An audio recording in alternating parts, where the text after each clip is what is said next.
So we're a team who've been working for quite a while around about how to really address a really hidden group within all of our communities. And when I talk in school communities about this hidden group, I see kind of eyes glazing over, and it doesn't really apply to us. And it's not until you say, do you know the numbers of young people that we're talking about? They're huge. The numbers of young people who are impacted by having a parent in prison are estimated to be around 300,000.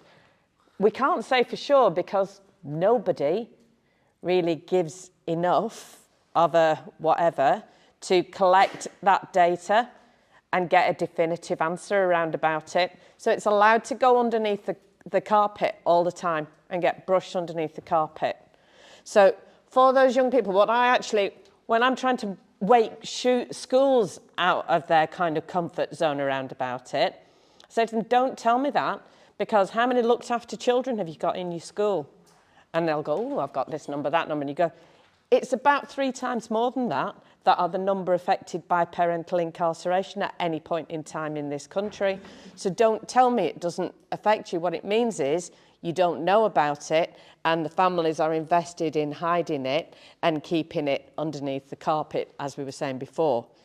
And what that means is that because nothing is being done to address it, the outcomes are shocking for this group of young people. Their mental health suffers, but 65% of them, it's estimated, will enter the criminal justice system as well. And we know that 312,000 are around about the numbers affected by having a father or a parent in prison, but it's 17,000 per year that have a mother in prison, and the impact of that is really profound, and we'll talk about that more as we go on. So we've been working in partnership. As I said, we're a team, and they're all hiding over there. Suzanne has been really naughty about this. She put these slides together and then handed them to me and said, go on, Siobhan, you can talk about them. So we've been working in partnership across the Lancashire Violence Reduction Network, connected with schools, connected through the prisons and probation service and wellbeing service and Red Rose Recovery and POPs. And we've got great representation over there, and everybody will tell you more about. Now, none of those connections were there before we started talking about it and working on it. And we were saying, you know, schools are the only universal service where kids have to come through the door, and that there should be a connection between prisoners and families who are visiting and what's happening in schools, because then we can kind of really start to make a difference. And we started to look at where these kind of arrangements were already working. So we've been trying to get everybody together into a room to say, how do we break through that wall of silence? How do we create the right environment for people not to be invested in keeping it as that dirty secret? You know, because that's what shame is, isn't it? Shame is a dirty secret, and it's only when it comes out in the open that it's not shame anymore. It can become other things like guilt or anger or frustration, but shame is a really damaging emotion to feel, and if we just leave it in dark spaces unaddressed, then it does real damage. So we've been trying to kind of shine a light on those spaces and try and get agencies working together to create the right environment for families and young people to kind of open up and say, this is okay, we're here for you. What can we do to help you? What can we do to make things better for you and your family? Because you're right, there's just you know, when you were saying that it was children's social care, I'd go further back and I'd say, where was your school in all of this? Why was nobody picking up the stone and saying, why? And it happens far too often that I go and speak to people in AP units or in prisons, and they say, nobody ever asked. And that's what we've been trying to do at the Violence Reduction Network, is get all of these people working together. And we've got a really exciting action plan which is in place now, which we're going to kind of talk to you about. So It started when we talked to we talked to those with lived experience. So we worked in prisons and we spoke to children affected, and we crafted their story together into one narrative around about a fictional child called Mia, but we used everything that is in Mia's story is directly taken from what people told us. So there's none of it that is made up. But what they told us was, Mia herself said, getting to see your family and friends is the most important thing, more important than anything else in the world. And she talked time and time again about this sense of, this is my dad. It doesn't matter what he's done, and it doesn't matter where he is, but he's still my dad. So what are we doing to save? And do you know, she believed, because nobody spoke about it, she believed that it was like, that prison was like a place where Mr. Bean lived, because she'd seen, that's the only picture she'd seen of prisons, was what was on the telly. And she thought he was in a stripy suit with rats running over the top of him, with a bucket in the corner to do your toilet in, lying on a plank of wood and getting beaten up all the time, because that's what it showed in the cartoon. So we needed to be working with her. And she said, no, but we did this thing of where we said, do you know what? She'll come to us when she wants to. We'll give her space, and when she's ready, she'll come and talk to us. Well, she never was ready to come and talk to us. But she used to go to her bedroom window every night, open it, speak into the pitch black as if it was her dad, and say, I hope you're all right, that nobody's hurting you, that you come home soon, I love you. Now, that's grief, separation, and loss, isn't it? And nobody was helping her through it. So when we spoke to her about what help she should have got, and we talked to her about when she did get help, she said, when I feel really bad, I speak to my nan about it and the teachers at school, and they all tell me that everything will be all right and not to worry. So we took all of her messages and we put them in the back of a book about openness. So there are key messages in there for anybody that works with children and young people for whom some of the children will be experiencing this. There are key messages there about openness, how to create openness, how to support, how to offer help, how to work together with other people.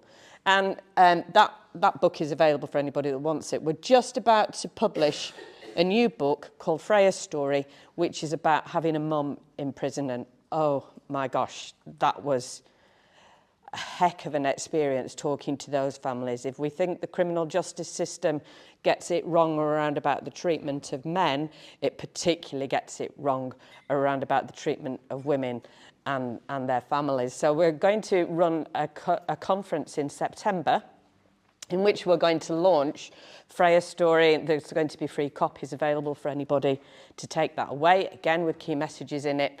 Plus there's going to be some stuff around about the Child Impact Assessment Toolkit that we're going to talk about. It's a resource that's available for you to use to look at what impact it's having on the family, plus the Children's Charter. So we'll come on to that shortly. So what we've done so far, and it feels like it's taken forever, hasn't it? Because we've had the pandemic in between, and getting in and out of prisons isn't always easy, and it's just been difficult. And I think anyone who works in the justice system knows how difficult it is to get stuff going through the gate. Mr. Crowther's nodding there wisely. So, and it's hard, and that's no one's fault, but it's hard to bring all that together. It's hard for prison and probation, but when you try and then add on schools, children's services, CFW, other parts of the system, it becomes really, really complex. What we've done so far, though, is really try and embed lived experience through Mia's story and Freya's story. We've done some consultation with families. We've done a workshop where some people from Red Rose Recovery came along. Again, we were trying to kind of build on, I guess, some of the Changing Futures model around kind of bringing everyone together and doing that, starting with what people are saying are actually the issues, because I might think I know, but I don't. I think for me, the absolute heart of this is the shame and stigma. So I'm a criminal justice professional, that's the world I work in, and I've done it for a number of years, but I think there's nothing probably as heartbreaking as when you're walking into a prison and it's visits time and you see the families and they're waiting outside or they're in, and there's such good quality services in the prison, But that whole experience of having the journey, and I can't imagine just how difficult that must be for them, the families, for the person in prison. The visit ends, what's that? You know, there's just so much here that I think we don't talk about as a joined up system. So co-production, connections and shared understanding. So we've spent a lot of time, haven't we, reaching out to other parts of the system, selling the message really within different partnerships, trying to get that message, because I think, well, we think, get across that shame and stigma, make it a conversation that people don't have to actually hold the hand up and say, oh, I've got a parent in prison or I've had that experience. Just make it part of something that affects everybody. Because even when we started this, one of the first meetings we had, the number of people who actually disclosed through the meeting that they'd been impacted by this as a child themselves, and they were there as a professional capacity. So we don't know. There'll be people in this room who are impacted, so it should be normal.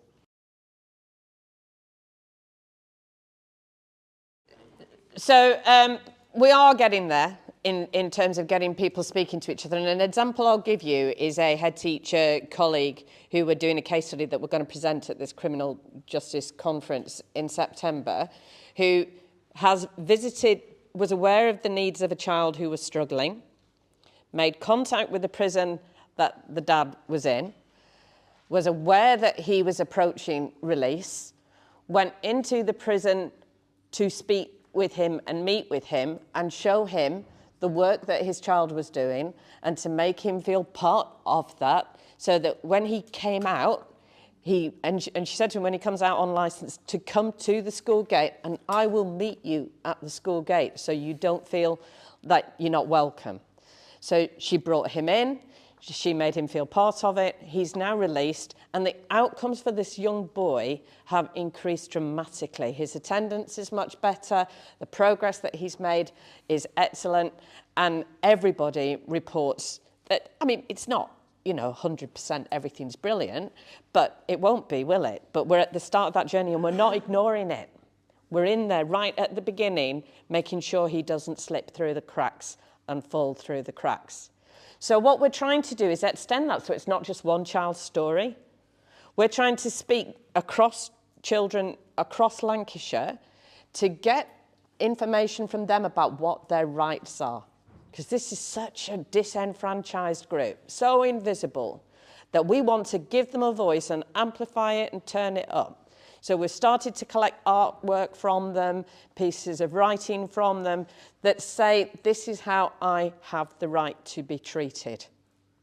This is how you should be looking after me and my needs across all of your services. So we're going to put together a children's charter. We've collected some pieces of work in. We're ready to start putting that together so that we can come up with a really effective children's charter, because when we ignore them, so don't know if any of you know John Bishop is directly affected by this issue when he was growing up. As a 6-year-old John, I sat on the couch in the living room. I didn't understand the full impact of what I was hearing, but I knew it was bad because my mum, my brother and sisters were deeply upset. Your dad's gone to prison, he said. Uncle John told us kids, some people may say bad things to you, but never forget your dad did the right thing. You need to be proud, and you boys have to stand up for your mum and your sisters.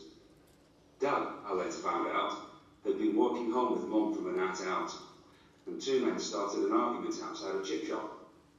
Mum intervened, only for one of the men to push her so hard she bounced off the car bonnet. Dad reacted, putting both men on the floor.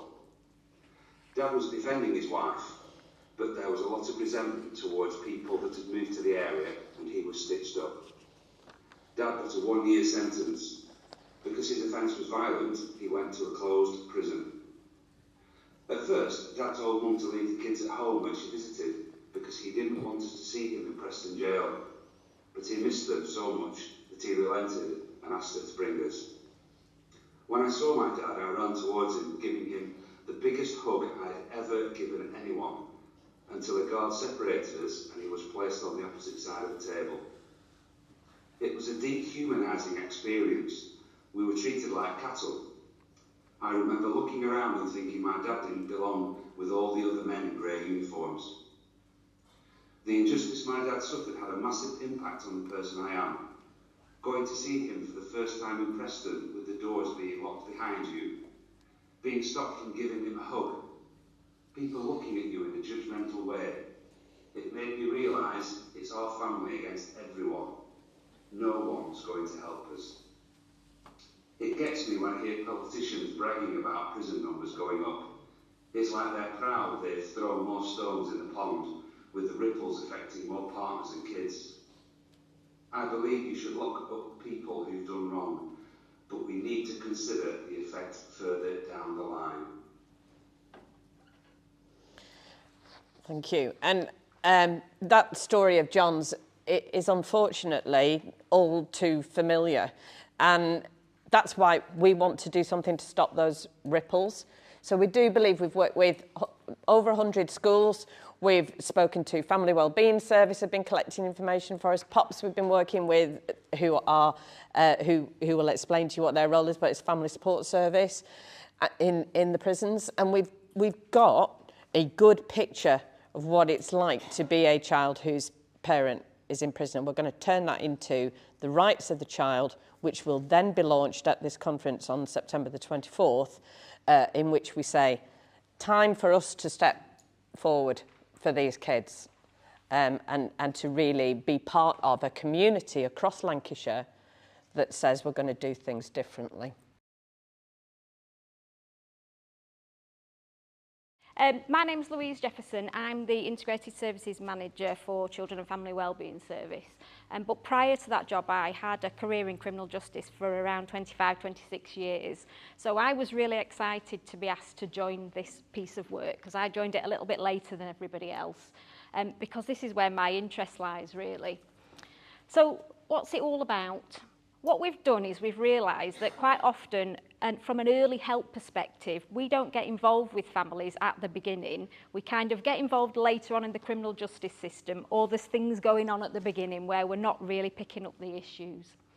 So what we've done, because my patch is the north, so Lancaster Farms is on my patch, if you like, we've already started to make links with HMP Lancaster Farms. Prisons don't need to be little islands that nobody is part of. We can all work together. We can work with prisons. So we've linked in with the POPs team to work out how we can get in to support those parents that are there. So we've attended the family days, delivering sort of key messages to parents, to fathers in particular, in relation to Lancaster Farms. And we're looking at delivering our first triple P parenting course with some of the fathers that are in there. I think it's really key just to reiterate the point that Siobhan said at the beginning, because this is what really stuck with me when I was approached, in that this group of children who have got parents that are in prison, there are more of them than there are children within the care system. And how much emphasis do we put on children within the care system? I kind of hold that thought all the time. So now we've made the links with POPs, we need to develop that further. This is very, very new in its implementation. So we're looking at how can we do something similar within Kirkham. Kirkham's also part of my patch, so it fits naturally. We also thought about how do we introduce parents that go and visit or go to prisons to the family hubs that you've heard about from Wenda. So what we're thinking about is within every visiting hall of the prisons within Lancashire, there'll be the QR code for the family hubs so that parents will be able to zap it on their smartphone and find out exactly what's going on in their area. Because what we know is that parents will quite often travel to different prisons to see their partners, because you're not always in a prison that's close to you. And we're going to try and continue to work our relationships. We're new in our little group, but I think we're going to do quite well moving forward. So that's our plan as we go forward.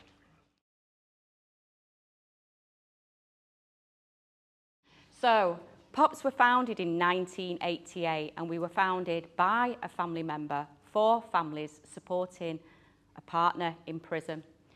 But our work started to extend because we started to realise more and more that children were impacted. Today, we currently have a workforce of about 125 staff, and in that is a bunch of volunteers. We've got a head office team of only 8 members of staff because our entire workforce and investment is into frontline service delivery. So it's about investing in the people that are on the ground. So what do we know? We know what families need. We know this from speaking to families because in our prisons we run family forums. We run them on a bi-monthly basis across all of the estates. So we know they need timely access to information. They need that two-way communication, that two-way dialogue. They want to be able to share information with you, but they also want to be able to receive something back. And more importantly, it's about maintaining family ties, creating an environment where it is okay to bring a child on a prison visit, that it is okay to explain to a child that dad is in prison because that's the equal place of you being sat on time out or the naughty chair, whatever it's called these days. That's where adults have to go when we break the rules, unfortunately. But it's okay, it's only for a period of time. And the good thing with time is it moves. So we will get to the end game and we will get back together. Families also want us to strive to provide them with practical, emotional and moral support. You can do this. You will get through this. Without that encouragement, families will collapse and their parenting skills will collapse too. They won't know how to best parent their child and deal with some of the children's questions that they may have. So we help them with all of that. They also want standardisation of services across the prisons that they visit because, as Louise has mentioned, they are transient. Prisoners do end up moving from high security estates to lower category of prisons and eventually to an open environment. So they need to be able to recognise a service that exists in one establishment is similar to that exists in another. So in a lot of POPS's prison visit centres and halls, you'll see our colours. So that's the only thing for us with branding is our colour and our orange lanyard. We've spoken already about judgment and stigma, and having been a partner of a prisoner and raising children through that journey, I can describe stigma as black, sticky tar. Once it's stuck, no matter where you try and move it, it ain't going anywhere. And you think that people can read you like a book, okay? So we try and help reduce that stigma and non-judgment. We also, through our partnerships, provide access to other services because there's only so much that we can do within the visit centres and the visit halls, okay, which is where we've got our family engagement workers. So who are we and what do we actually do when we're at these prisons? We act as a conduit of information, so families share with us an awful lot, and what that does, sometimes it can help feed into a more stable prison environment, okay? And with that, it's also about providing the emotional support that I've spoken about, giving families a voice and a platform to speak and meet with governors, department leads like offender management unit, actually be able to sit down and speak to someone who has an investment in their loved one and their loved one's prisoner journey, okay? We deliver workshops and training such as hidden sentence, and we deliver those to prison staff, but we can also deliver that outside and in the community. We participate in a lot of research. The most recent was the Farmer Review, and again, the Farmer Review was all about the inclusion of families and bringing children through that journey. They are the golden thread to get someone through their prison sentence, so include them, listen to them, give them what they need. We're also part of policy development at a local and a national level and international. It's taken us outside of the UK, working with the likes of America and various other organisations across Europe. And we provide a great load of volunteering opportunities, not just to parents and family members that have been impacted by prison, but also people that have been caught up in the criminal justice system themselves, some of which are now paid employees within our organisation. And we fought hard to work with the offender management teams, such as probation, to get those individuals in our frontline forms of work. So where are we? So as far as you're concerned, for us, Havering, Lancaster, Kirkham, Garth, Wymot, Preston, then a little bit further afield, Liverpool, Risley, Thorncross, Hindley, Buckley Hall, Manchester, Wakefield, Fossway, and there's a few more in the pipeline with Serco. Again, not only in Lancashire do we have the links with the family hubs because they are really important. We can't do what we do unless there's a continuity of support and a service with an understanding organisation in the community. Again, we provide community support across our family support workers across 10 areas in Greater Manchester, and we would love to be able to replicate that in the Lancashire area. And then second to that, we look after a women's centre. And again, a lot of those women coming through our centre are in contact with criminal justice either directly or indirectly because they've supported a partner through a prison term. So in a nutshell, That is who we are and what we do. And I don't think I've got any breath left to show you all of the different things that we've got available for families when they come to a prison visit centre. We've also got a great booklet as well, I have to say, called Visiting Dad. Children wanted to know what it looked like when their dad was in prison. Where did they go? What did their room look like?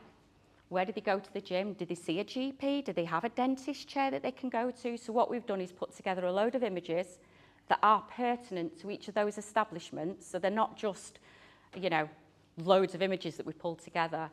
The pictures of Havrig, the pictures of Kirkham, and now those children can see exactly where Dad goes for education, work, and to sleep at night. And that's it. And just to complement that, on the Trauma Informed Lancashire website that's there, there's a section on prisons. You can go into resources, there's 7-minute briefings on there, the Child Impact Assessment tool is on there, and there's all sorts of resources that you can use to support families and children. And we're trying to extend the work that you're doing, because you talked about a journey, didn't you? We were talking about at arrest, awaiting trial, during the sentence, and then preparing for release. And there's a real shortage of information for families as they're going through the court system. So we're trying to get some funding together for a model, to support families, to put a model together to say, at the point when you are entering the court system, you need advice from somebody to tell you what the likely outcomes of that are. So, thank you. All right, thank you, folks.